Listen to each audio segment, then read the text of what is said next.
parabéns a essa turma do quilômetro 100, Pingo, diretor de evento, quem acompanha aqui. E a ideia hoje é bater um papo, né? Eu não vou... Puxa a cadeira, certo? Para você eu vou ficar, eu vou aceitar.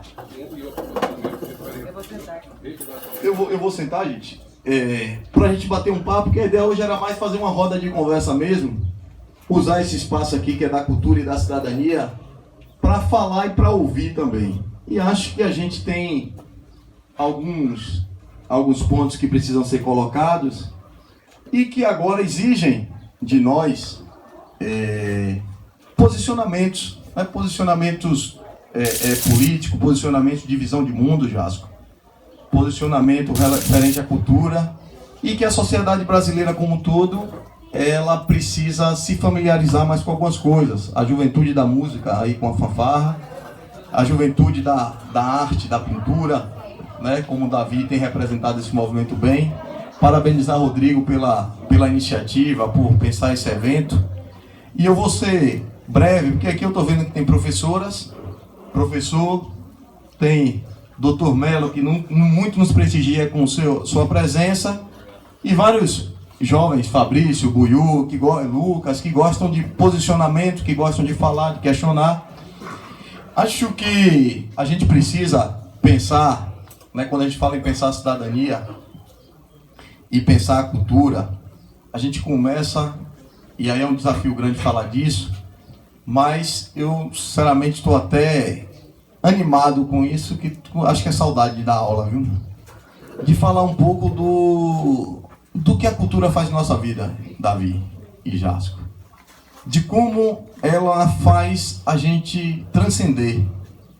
É ouvindo a música, é apreciando um desenho, é fazendo um desenho, é interpretando, né, como Carla, que é de teatro, uma personagem, é batendo um pandeiro, é dançando no samba de roda ou num grupo de chapéu, né, dona Jane?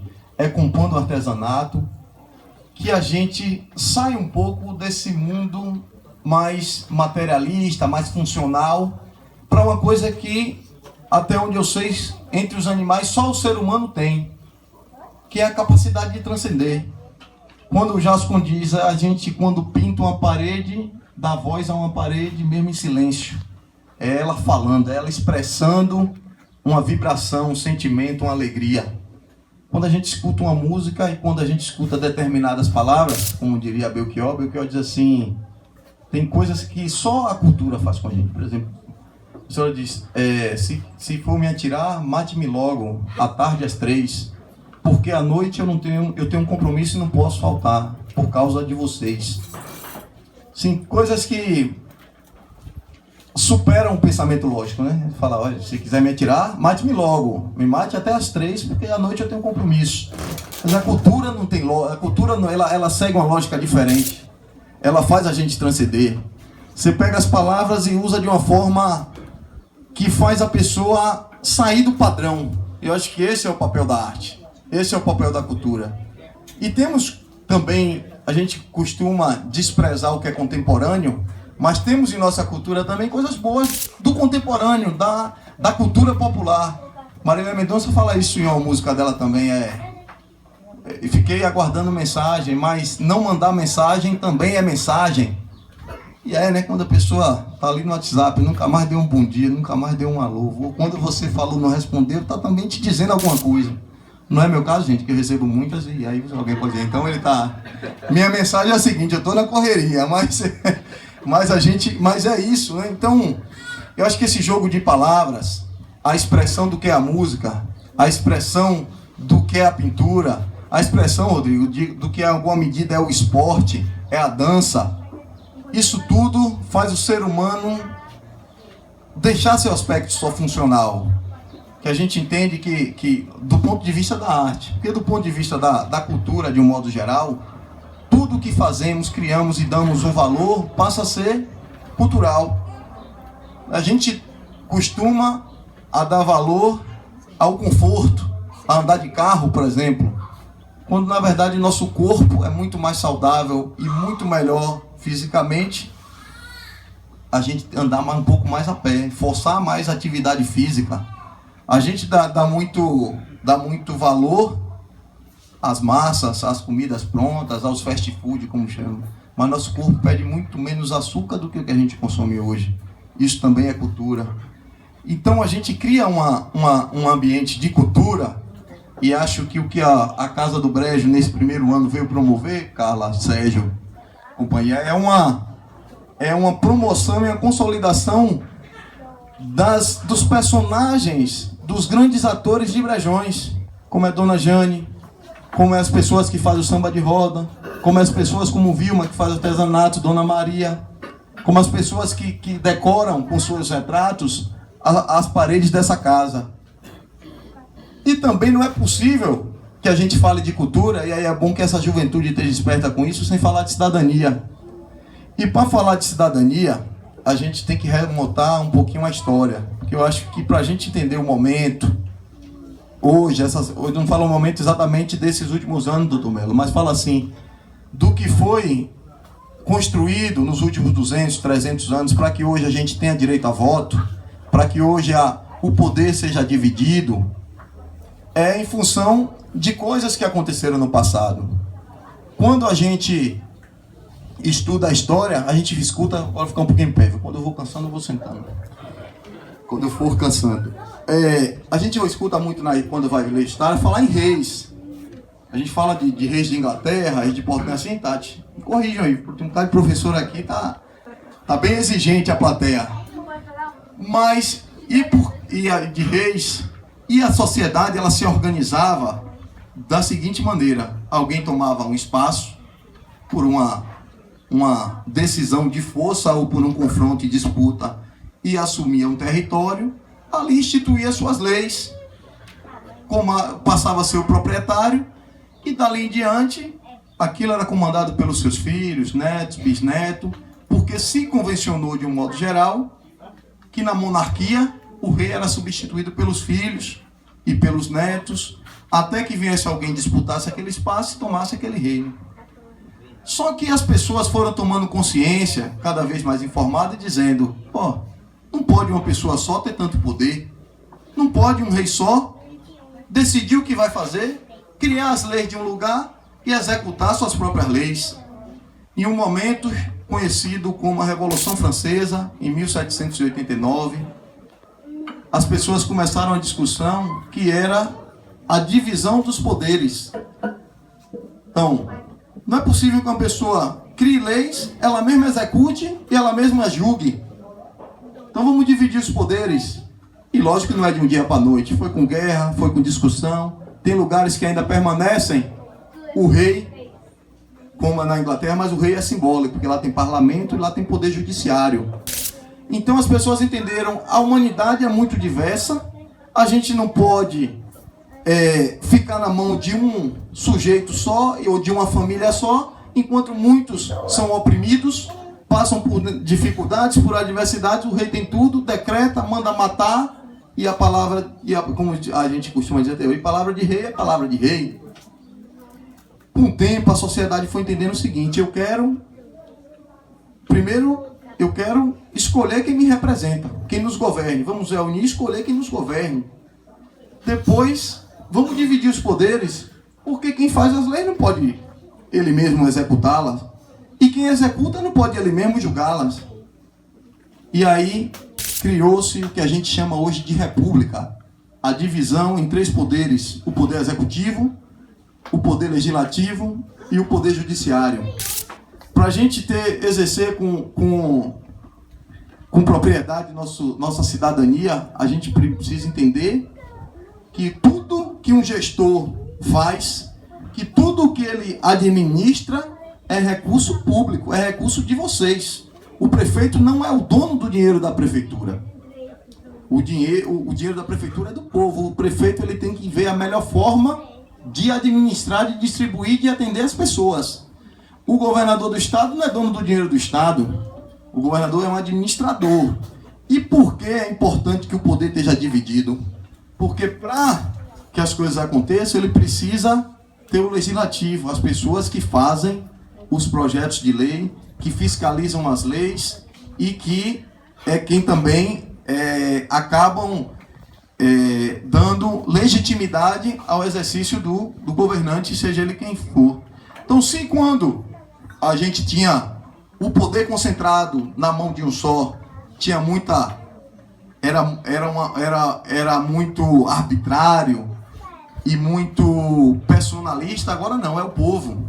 Hoje a gente tem que ter essa plena noção, é o povo que elege seus vereadores, seus deputados. Se está ruim, está mal representado, a culpa é do povo que escolheu mal. E às vezes o povo escolhe mal, não por falta de boa vontade, doutor Melo, escolhe mal por falta de informação. É por isso que é preciso a gente ter boa informação. E hoje é um momento muito atípico que está se vivendo no Brasil, e aí a gente não pode falar de cidadania de um modo geral, sem falar também no que é importante para esse momento.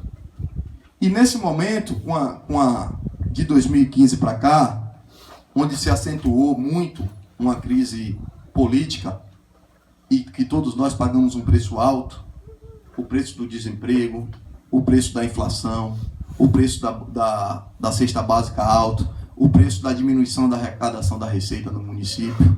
Todos nós pagamos um preço alto hoje, por conta de uma crise política de interesses maiores do que o interesse de uma minoria, mas que se firmaram com mais força do que o interesse da população em geral. A gente começou a viver um outro momento no país. E aí você teve o impedimento de que Lula fosse ministro, depois a queda de Dilma pelo Congresso, Temer assumiu, Lula vai preso e Bolsonaro ganha as eleições. Eu aqui não estou para dizer que é bom ser Bolsonaro ou é bom ser Lula. Eu estou aqui para dizer que o que é mais perigoso nesse momento no país é que aconteceu uma coisa que está clara para todo mundo que enxerga um pouquinho da legislação. A condenação de Lula foi uma condenação sem provas. Ou, para não ser tão radical, muito frágil de evidências, mas muito frágil mesmo. Quando você tem um telefone, como o Aécio Neves disse que tinha que mandar uma bolsa de dinheiro pelo cara da JBS, e ele diz assim, tem que ser alguém que a gente possa matar. Vou mandar um primo meu, diz assim, vou mandar alguém, viu, Guto? Sem muita importância aí.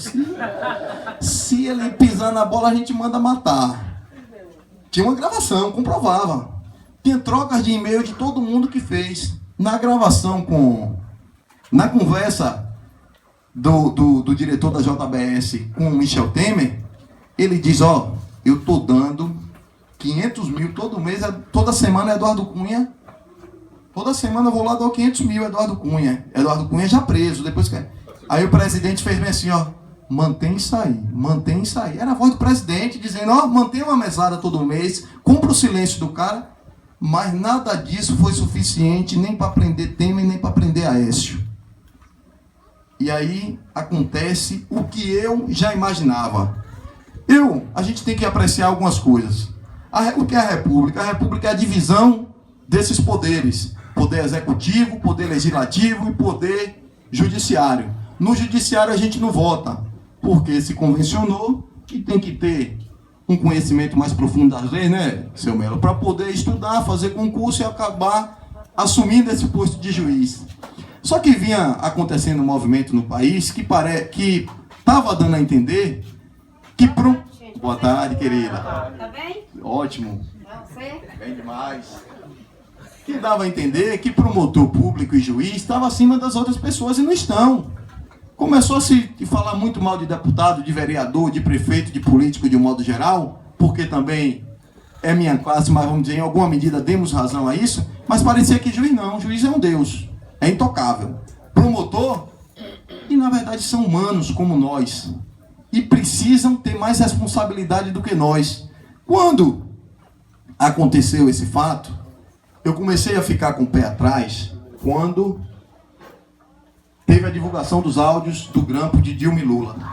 Aqueles grampos que Moro deu à Rede Globo foram ilegais, foram criminosos. Era um processo que não devia ser feito. Mas as forças retrógradas do país estavam tão bem costurada nesse momento de retomada do poder, porque não tomariam o poder no voto, não conseguiriam tomar o poder no voto, eles estavam tão... A confluência de força era tão grande que tiraram que puderam botar...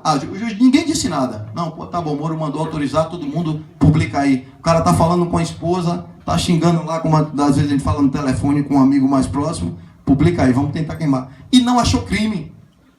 O máximo que achou foi Dilma dizendo, olha, eu estou mandando documentos, se você precisar usar, use. Que documento é esse? Quem trabalha no serviço público é que sabe. O secretário, eu, ou assina uma portaria, diz, eu estou nomeando Carla, diretora de cultura. Até sair na publicação no diário, só tem um papel na mão de Carla. Ou seja, a partir dali ela pode mostrar que é diretora. E foi isso que entenderam que era um alarde suficiente para não deixar Lula ser ministro. Mas o que acontece agora, e aí é bom a gente estar atento, gente, isso aqui não é contra o governo Bolsonaro, isso é a favor dos nossos direitos. Quando alguém é condenado sem prova, quando alguém abre um precedente para fazer isso comigo e com você também, Davi. Quando a gente entende que a gente não tem nada a ver com isso, a gente acaba fazendo parte de um movimento que pode comprometer todo mundo.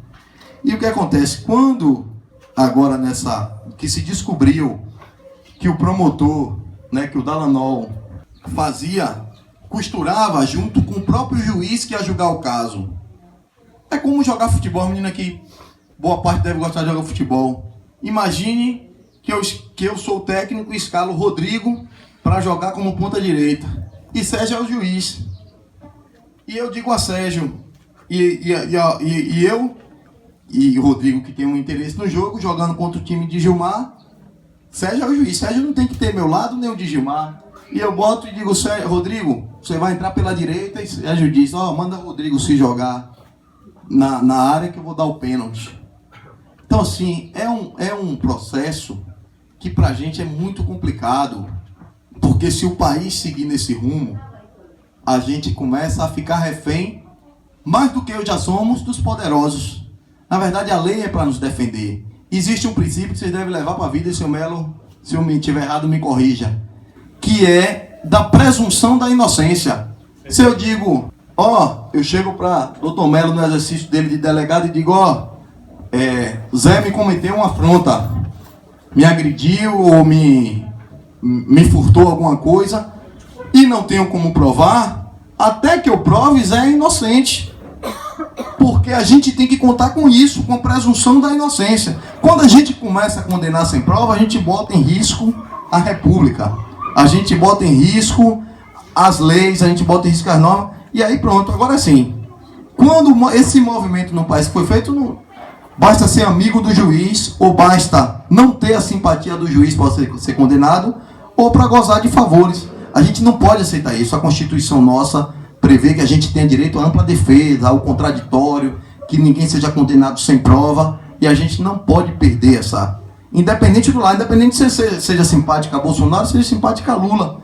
E eu acho que a gente fazer essa discussão, Carla, sobre cidadania, sobre cultura, sobre valores, a gente não pode deixar de falar o momento que o país está vivendo, que é um momento diferente, porque é um momento também que a gente começa a se adaptar com algumas coisas, né? A gente troca mensagem pelo WhatsApp, pela internet, e a gente não sabe até que ponto temos a liberdade para falar o que falamos. O certo é que, independente da forma como foi pego, um juiz e um promotor, ou um lado de um time com um juiz, não pode combinar o jogo. O juiz está ali para ser imparcial, isento e fazer o que tem que ser feito em qualquer circunstância. Olhar os dois lados e fazer um julgamento imparcial. Mas, para não nos ater muito a isso é só para a gente ficar atento. O nosso país, o nosso Brasil, o nosso sentimento de ser democrático, o que é ser democrático?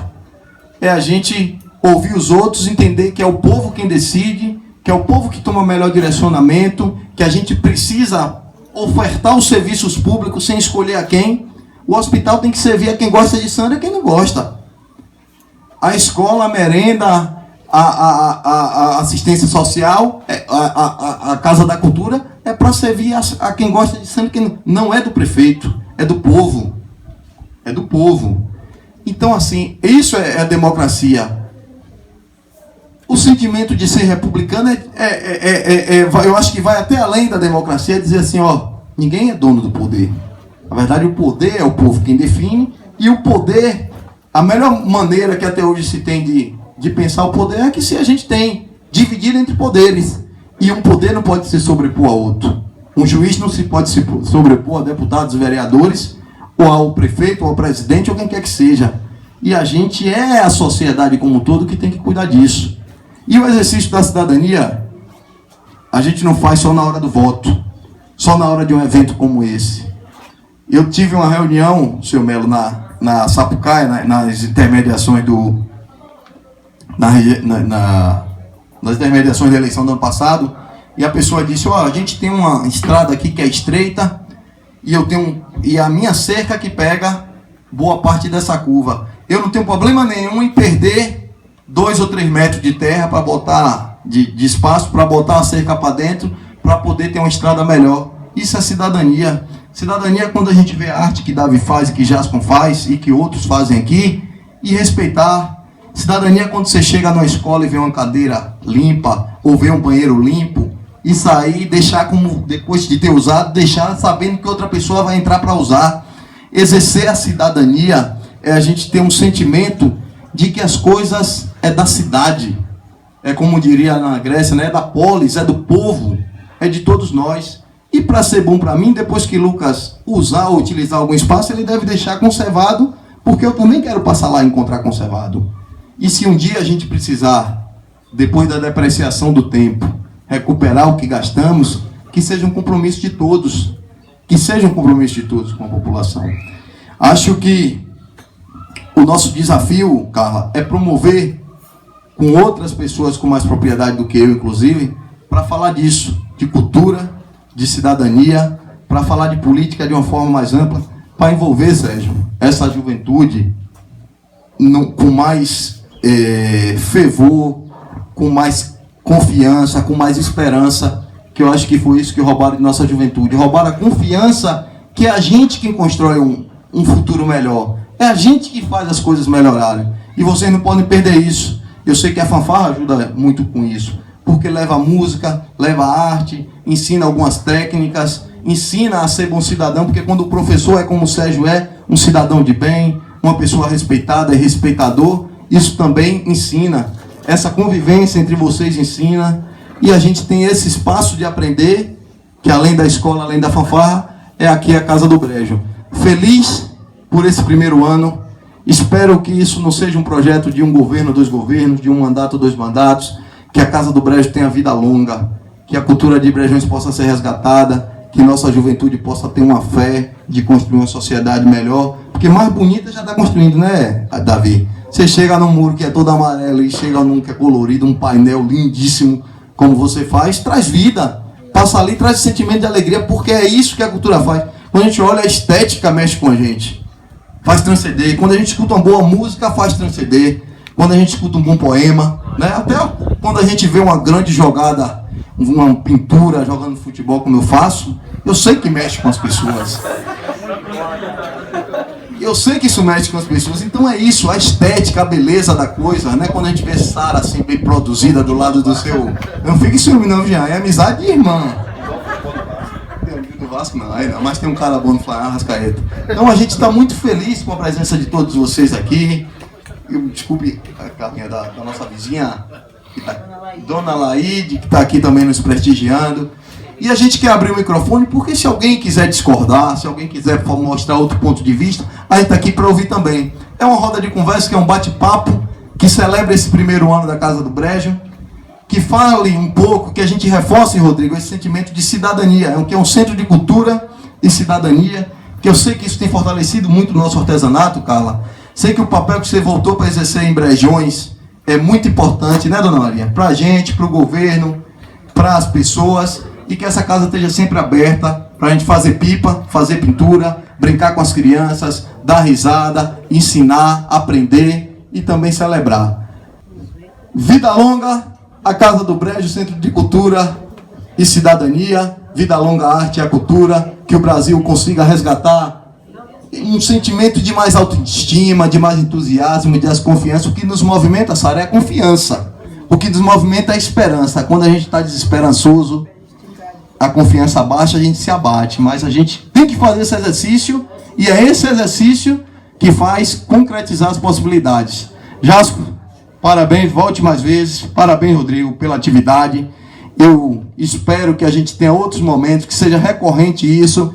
E aqui, Tati, Luana, isso aqui é para ser um braço da escola. Isso aqui é para as pessoas virem aqui e entenderem que tem um espaço para fazer uma discussão, tem um espaço para pensar um pouco mais profundamente, tem um espaço para fazer a crítica, porque é tão bom, tão importante é saber matemática, quanto é saber tocar uma flauta, quanto é saber jogar uma capoeira, quanto é saber fazer uma pintura. O mais importante da vida é a gente saber se relacionar, porque os saberes, cada um tem de uma forma e de um jeito, e quando a gente se dedica e aprimora o dom que Deus nos dá, a gente avança. É ter coragem de fazer, né, Davi?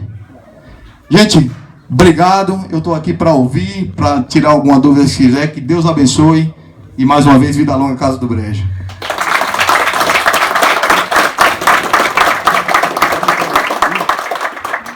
Que bom a gente ouvir isso, né? Um diálogo.